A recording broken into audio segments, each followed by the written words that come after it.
Assalamualaikum warahmatullahi wabarakatuh. Jejak panjang konflik di Poso.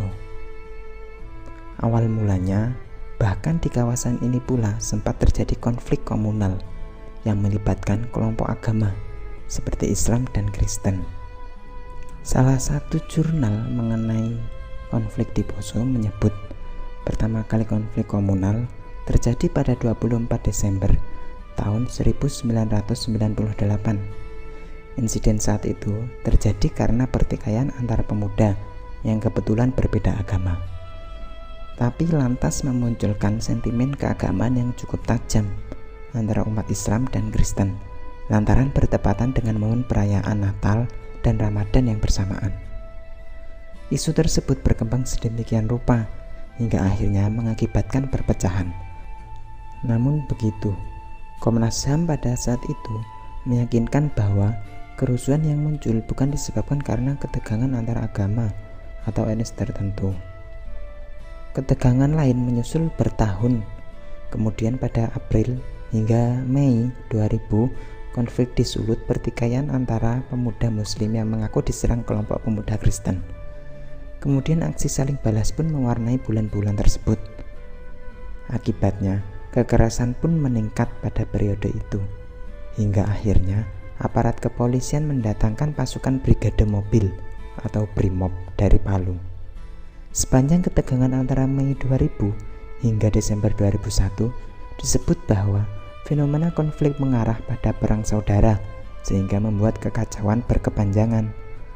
Jurnal Kajian Historis mengenai konflik Poso menulis, hal tersebut karena masing-masing kelompok menganggap konflik yang terjadi merupakan perang untuk mempertahankan kesucian masing-masing agama.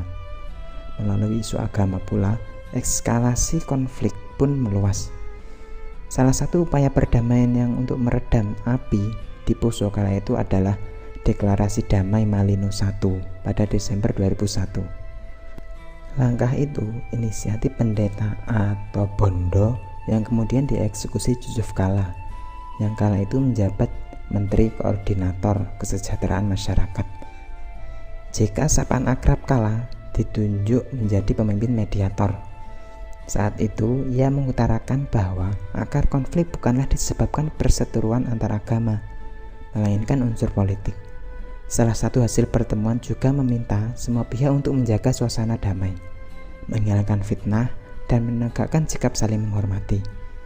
Pasca kerusuhan di wilayah Poso mereda, Polri mendirikan Komando Lapangan Operasi yang digelar dengan berbagai sandi operasi. Misalnya, Operasi Sadar Maleo pada 2000 silam. Kemudian, pada April 2004, TNI atau Polri juga memobilisasi kekuatan melalui Operasi Sintuwu Marusuh. Aparat juga sempat menggencarkan Operasi Camar Maleo pada awal 2015. Dalam hal ini, kegiatan tersebut ditunjukkan menangkap kelompok teroris Abu Wardah alias Santoso yang merupakan pendahulu dari Ali Kalora di wilayah Poso. Operasi tersebut digelar dalam 4 jilid hingga Januari 2016. Setidaknya ada 24 orang teroris yang ditangkap dan 7 anak buah pimpinan MIT tewas ditembak. Kelompok itu disebut-sebut selalu bersembunyi di wilayah pegunungan Kabupaten Poso, Sulteng. Namun, hingga akhir berjalannya operasi, aparat tak berhasil membongkar jaringan teror binaan Santoso di wilayah Sulawesi tersebut. Santoso merupakan sosok teroris yang acap kali menyerang korbannya dengan brutal. Sejak 2007, dia diduga menjadi otak pembunuh mutilasi terhadap 3 siswi SMK di Poso. Kemudian, terjadi pula aksi pembunuhan terhadap sejumlah polisi. Polri kemudian membentuk tim Satuan Tugas atau Satgas Tinombala yang mulai beroperasi sejak 2016. Operasi ini melibatkan sejumlah satuan pasukan khusus kepolisian dan prajurit TNI. Dalam operasi tersebut pun, aparat berhasil menembak mati Santoso pada 18 Juli 2016 di sekitar desa Tambarana, Poso, pesisir utara. Tak berselang lama, kaki tangan Santoso, Muhammad Basri pun ikut diringkus lantas menyerahkan diri. Pucuk pimpinan organisasi terorisme tersebut kemudian beralih kepada Ali Ahmad alias Ali Kalora yang hingga saat ini belum tertangkap. Aparat memperkirakan selama ini Ali Kalora bersembunyi di hutan-hutan di kawasan antara Kabupaten Poso, dan Kabupaten Parigi Mutong. Ia bergabung dengan MIT pada 2011 silam.